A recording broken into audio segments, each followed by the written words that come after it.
I never thought I would walk into my apartment after a brutal shift and find my company's CEO standing at my stove, cooking dinner like she belonged there. But that night changed everything I thought I knew about my life, my job, and myself. My name is Jake Donovan. I'm 27 years old, and for the past 2 years I've been working as an equipment operations technician at Wilson Enterprises, a mid-sized manufacturing company in a small town in eastern Pennsylvania, not far from Pittsburgh.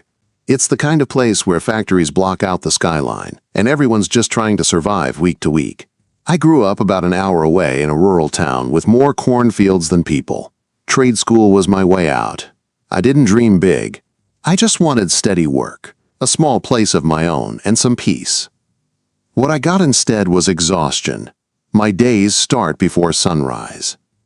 I fix conveyor belts, crawl under assembly lines, and deal with breakdowns that everyone else ignores until they become emergencies. 12-hour shifts turn into 16 with mandatory overtime that somehow never shows up properly on my paycheck.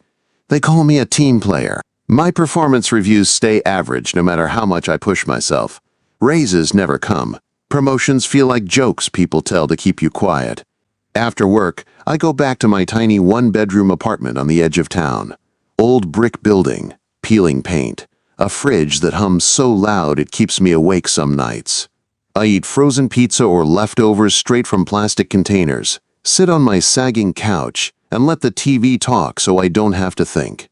Some nights I stare at the ceiling and wonder if anyone would notice if I stopped showing up. The answer always feels like no. That Friday night was no different. Rain had been falling all day, turning the streets into dark mirrors reflecting neon signs from the corner bar.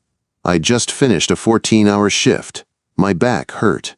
My hands were stained with grease that never fully comes off. All I wanted was a shower and sleep. I climbed the stairs to my floor, digging for my keys in the dim hallway. The building was quiet. Too quiet. As I unlocked my door, I heard something that made my stomach drop. A clatter. Metal against a counter. Then, a soft sizzling sound. Someone was inside my apartment. My heart started pounding. I tightened my grip on my keys, holding them between my fingers like a weapon, and pushed the door open slowly. The living room was dark, but light spilled from the kitchen down the hall. The smell hit me next. Warm, comforting, like soup. "Who's there?" I called out, my voice sharper than I meant it to be. No answer. I crept forward and flipped on the hallway light. When I reached the kitchen and hit the switch, I froze. A woman stood at my stove, stirring a pot. Steam rose into the air. Onions, carrots, something familiar and homemade. She wore a simple white blouse and jeans. Her brown hair fell loosely over her shoulders. She didn't belong here. This was my kitchen. My cheap pots. My cluttered counter. She set the spoon down and turned to face me. That's when I recognized her. Laura Wilson. The CEO of Wilson Enterprises. The woman I'd only ever seen in company newsletters. And from a distance when she walked the floor surrounded by assistants, always in tailored suits, always serious, always untouchable. And now she was standing in my apartment, looking tired and human. "Hello, Mr. Donovan," she said softly. "I know this isn't what you expected when you came home." I couldn't move. My keys were still clenched in my hand. "What are you doing in my apartment?" I asked. She wiped her hands on my dish towel and took a small step back, giving me space. "I'm sorry for intruding like this. I didn't mean to scare you. I needed to speak with you directly, not as your boss, as a person." My confusion turned into anger. "How did you even get in here?" "I called your landlord," she said calmly. "Told him it was a company emergency. He gave me the spare key. I know it crossed a line." I laughed, bitter and tired. CEO breaking into an employee's home. That's a new one.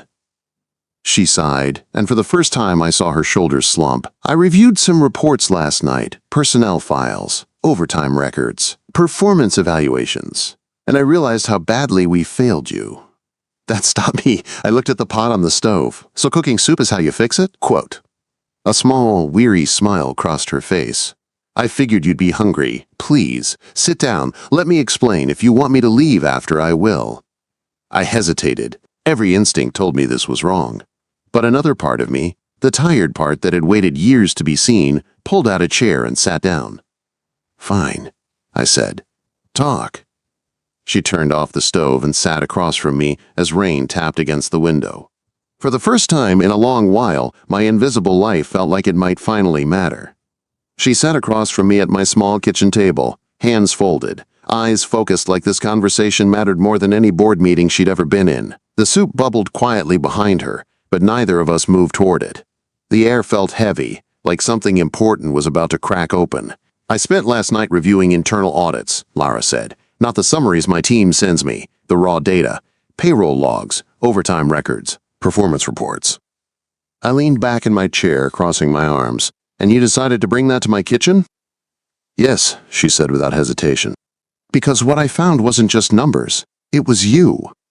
She reached into her bag and slid a folder across the table. I opened it slowly. Page after page showed overtime hours. My name came up again and again, stacked higher than anyone else in the department. Notes from evaluations followed. Words like adequate and needs improvement in places that made no sense. Comments about reliability issues I knew never happened. My chest tightened. "Your department head, Mark Reynolds," she said quietly, "has been falsifying reports for at least 2 years. He created ghost positions and pocketed the salaries. To hide it, he overloaded the real employees, mostly you." I stared at the pages, my vision blurring. "That's why my reviews never changed." "Yes," she said. "If you looked too good on paper, you'd get promoted or transferred. He couldn't afford to lose you." Something snapped inside me. I stood up so fast my chair scraped across the floor. "I've been killing myself for this place," I said, pacing the kitchen, skipping doctor visits, missing holidays, thinking I just wasn't good enough. And all this time it was a lie. Lara stood too, but she didn't interrupt. She let me burn. "I trusted my leadership too much," she said when I finally stopped moving. "That's on me. I should have seen it sooner. I failed you." I laughed, hollow and sharp. "So what now? You fire him and send me a thank you email?" "No," she said. "He's gone Monday morning, and you're getting full back pay for every unpaid hour. I want to promote you to operations manager." The words landed hard, but they didn't feel like relief. They felt too easy. "You think money fixes this?" I asked. I felt invisible for 2 years, like I didn't exist. Her eyes softened. "That's why I'm here, not to write this off as a policy issue. I wanted you to know I see you now." I didn't answer. The anger drained, leaving only exhaustion. I sank back into my chair, rubbing my face. "What if I walk away?" I asked quietly. "Then I respect that," she said. "You still get your back pay and a severance package, but I hope you'll think about staying. Help me fix this. For everyone." She stood and glanced at the stove. "The soup's ready if you want it. I'll leave you to think." She didn't wait for an answer. The door clicked shut behind her, leaving me alone with a pot of soup and a storm of thoughts I couldn't quiet. I didn't eat. I didn't sleep much either. The weekend crawled by. I replayed every unfair review. Every night I dragged myself home, wondering what was wrong with me. By Sunday evening, I knew leaving would feel like letting Reynolds win. If Lara was serious, I wanted to see it with my own eyes. Monday, I called her. "I'll take the job," I said, "but I want transparency, no games." "Agreed," she replied. "Come to my office at noon." By the end of the day, my promotion was official. New badge, new title, a salary number that didn't feel real. But what shook me most was sitting across from her in her office, overlooking the factory floor, as equals. We got to work immediately. She gave me access to everything. Budgets, evaluations, audit trails. Reynolds was escorted out that afternoon.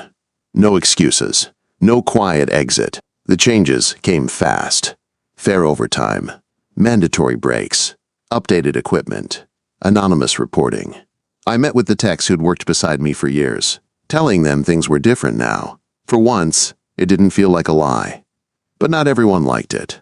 Managers pushed back. Whispers followed me through hallways. I documented everything. Lara backed me every time. Late nights became normal. We sat in her office with takeout coffee, poring over spreadsheets, fixing systems that had been broken for years. Somewhere along the way, the conversations changed. One night, she leaned back in her chair and rubbed her temples. I built this company trying to prove I didn't need anyone, and I lost sight of the people. I looked up from my laptop. I spent years thinking I was only worth what I could fix. Our eyes met, and something quiet passed between us. Not romance, not yet. Something deeper, understanding. For the first time in years, I didn't feel alone, and I had no idea how much closer that feeling was about to pull us together. The more we changed the company, the more resistance we faced. Some managers smiled in meetings and complained behind closed doors. Others were bolder. One afternoon, a supervisor cornered me near the lockers and muttered that I was destroying a system that worked just fine. I didn't argue. I wrote everything down and took it straight to Laura. She never hesitated. She shut it down every time. Watching her do that changed how I saw her. She wasn't just agreeing with me in private. She was risking her own position to back the changes. After one brutal board call, she stayed in her office long after everyone else left. When I knocked, she looked up, eyes tired. They think I've lost focus, she said. Employee-first policies scare people who only see numbers. I leaned against the desk, then let the numbers catch up. She smiled faintly. That's why I keep you around. Late nights turned into long conversations. Not just work, real life. One evening, she admitted she built the company after her divorce, pouring everything into it because being alone felt safer than being vulnerable. I told her about growing up watching my parents work factory jobs until they were worn down to nothing, how I promised myself I'd never disappear like that. Yet, somehow, I had. One night, after a rough day, I texted her without thinking. I asked if she wanted to come over. I'd cook. She showed up an hour later with a bottle of wine and her hair down, looking less like a CEO and more like a woman who needed a break. We cooked together in my tiny kitchen.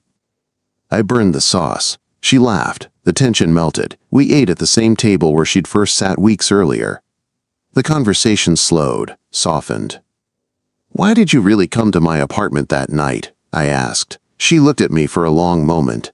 Because when I saw your file, I saw myself, hard-working, ignored, tired. And I couldn't pretend it wasn't personal. Our hands brushed across the table. Neither of us pulled away. It didn't happen all at once. No dramatic moment, just a quiet shift.